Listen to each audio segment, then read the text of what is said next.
মেঘা দেবলীনাকে উচিত শিক্ষা দেওয়ার জন্য এবার আয়ুষ এবং কুসুমের বিয়ে উপলক্ষে ওদের মিষ্টিমুখ করালো জোর জবস্তি করে অনুশ্রী। হ্যাঁ বন্ধুরা, ভিডিওটা লাইক দিয়ে দেখতে থাকুন। যে মুহূর্তে কিনা মেঘা এবং দেবলীনাকে চেয়ারের সঙ্গে বেঁধে রেখে যখন কিনা রাজশেখর গাঙ্গুলি বলতে থাকে যে পুরোহিত মশাই আপনি বিয়ের আনুষ্ঠানিকতা শুরু করুন, ঠিক সেই মুহূর্তে যখন কিনা হঠাৎ করে ব্যাঘাত ঘটিয়ে যখন কিনা সেখানে শঙ্কর বলতে থাকে যে না কর্তা, না দোহাই লাগে, আপনি আমার মেয়ের এরকম সর্বনাশ করবেন। আমি জানি যে আপনি চিরকাল আমার পরিবারে ভালোই ভেবে এসেছেন, তার জন্য তো ঘন্টুকে আয়ুষ বাবা হোস্টেলে পাঠিয়েছে এবং আমার কুসুমের দায়িত্ব আপনারা তুলে নিয়েছেন, কিন্তু তাই বলে আমি কোনোভাবেই চাই না যে মালিক পক্ষের ছেলের সঙ্গে আমার মেয়ের বিয়ে হোক, কারণ সেই যোগ্যতাটুকু আমার মেয়ের নেই এবং আমি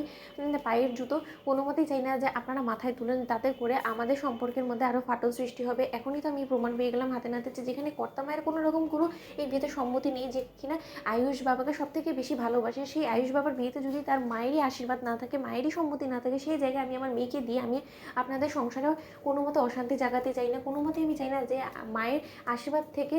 বঞ্চিত হয়ে আমার মেয়ে অসুখী হোক। ঠিক সেই মুহূর্তে মীনাক্ষী যখন বলতে থাকে যে শঙ্করদা তুমি এরকম ন্যাকামো কেন করছো বলো তো, তুমি বেশ ভালো করেই বুঝতে পারছো যে দাদা যখন একবার সিদ্ধান্ত নিয়ে ফেলেছে তাহলে এই সিদ্ধান্ত কোনো মতেই আর দাদা পেছাবে না এবং দাদা নিজের সিদ্ধান্তে অটল থাকবে। ঠিক সেই মুহূর্তে যখন কিনা রাজশেখর গাঙ্গুলি বলতে থাকে যে তাহলে তুমিও আয়ুষের মতন জেনে রাখো যে তাহলে এই বিয়েটা যদি আজকে না হয় শঙ্কর, তাহলে কিন্তু আমাকে বাড়ি থেকে বেরিয়ে গিয়ে বৃদ্ধাশ্রমে চলে যেতে হবে, সেটা নিশ্চয়ই তুমি চাও না। ঠিক সেই মুহূর্তে শঙ্কর যখন কিনা অবশেষে মাথা নত করে রাজি হয়ে যায়, ঠিক সেই মুহূর্তে বিয়ের সমস্ত আনুষ্ঠানিকতা শুরু হয়ে যায় এবং আয়ুষ এবং কুসুমের শুভ দৃষ্টি থেকে শুরু করে মালা বদল,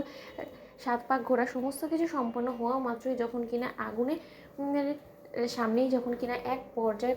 মেঘা এবং দেবলীনা যখন কিনা প্রতিজ্ঞা করে বলতে থাকে যে তোমাদের জীবনটাকে নরকে যদি পরিণত করে দিতে না পেরেছি, তোমাদের সুখটাকে বিসর্জন যদি না দিতে পেরেছি, কুসুম সরকার তোমার শীতের সিঁদুর যদি কেড়ে নিতে না পেরেছি, তাহলে আমরা মরেও শান্তি পাবো না এবং আমরা এবার নতুন করে নতুন রূপে ফিরবো এবং আরও ভয়ঙ্কর হয়ে উঠবো। তখন আমি দেখবো যে তুমি কী করে গাঙ্গুলি পরিবারটাকে তুমি রক্ষা করো এবং এই গাঙ্গুলি এম্পায়ারটাকে আর কোনোভাবেই তুমি দাঁড় করিয়ে রাখতে পারবে না কুসুম সরকার, কারণ সেই যোগ্যতাটুকু তোমার নেই। তোমার দৌড় পর্যন্ত শুধু এই বাড়ি পর্যন্ত, এর বেশি না। তুমি অফিস থেকে শুরু করে সেই সমস্ত কিছু কী করে রক্ষা করবে বলো তো। ঠিক সেই মুহূর্তে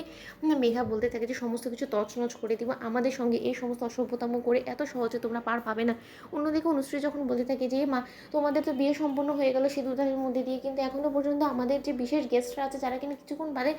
হাজতবাস করতে চলে যাবে, তাদের তো মিষ্টিমুখই করানো হলো না। কি তোমরা নিশ্চয়ই খুব মিস করছো তাই না, দাঁড়াও তোমাদেরকেও হতাশ করবো না। ঠিক সেই মুহূর্তে অনুশ্রী যখন কিনা জোর করে মেঘার মুখে রসগোল্লা ঠুসে দেয়, ঠিক সেই মুহূর্তেই মেঘা বলতে থাকে যে অনুশ্রী তুমি কিন্তু বড্ড বেশি বাড়াবাড়ি করে ফেলছো। অন্যদিকে দেবলীনাকে মেঘা বলতে থাকে যে তুমিও বরঞ্চ খেয়ে নাও আমার এবং ঈশানের বিয়ে এবং ভাইদা এবং কুসুমের বিয়ে উপলক্ষে, কারণ তুমি তো সমস্ত কিছু থেকে বঞ্চিত ছেলে তাই না দেবলীনা। তো বন্ধুরা লাইক এবং শেয়ার করে সাবস্ক্রাইব করতে ভুলো না।